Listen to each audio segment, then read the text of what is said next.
65 থেকে 75 বছর বয়সী পুরুষদের নিয়ে করা একটি গবেষণাতে দেখা গেছে যে শারীরিকভাবে দুর্বল পুরুষের চাইতে যারা বেশি সবল তাদের মস্তিষ্কের কার্যক্ষমতা বেশি।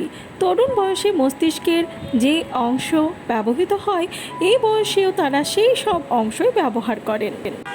এই বয়সী বৃদ্ধ মানুষদের মধ্যে মস্তিষ্কের কর্মক্ষমতা, মস্তিষ্কের ক্রিয়া এবং শারীরিক যোগ্যতার মধ্যে সম্পর্ক রয়েছে।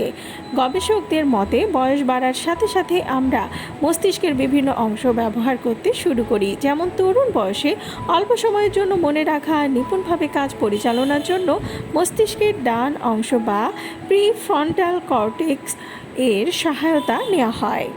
অন্যদিকে এই ধরনের কাজে বৃদ্ধ বয়সে মস্তিষ্কের পিএফসির অর্থাৎ ডান ও বাম দুই অংশই জড়িত থাকে।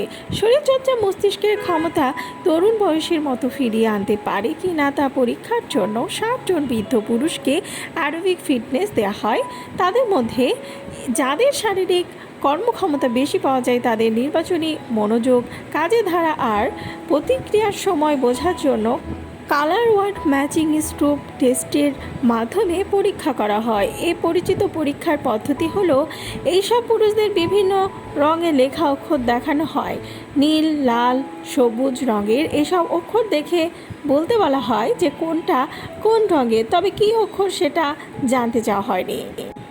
স্ট্রোব প্রতিক্রিয়ার সময়ের সাথে মস্তিষ্কের কার্যকলাপের সম্পর্ক পর্যবেক্ষণ করতে গিয়ে দেখা যায় সেসব পুরুষ পিএফসির বাম দিক ব্যবহার করছেন তারা স্ট্রোব পরীক্ষায় দ্রুত সাড়া দিচ্ছেন। গবেষকরা আরও দেখেন সবল পুরুষদের প্রতিক্রিয়ার সময় কম লাগে।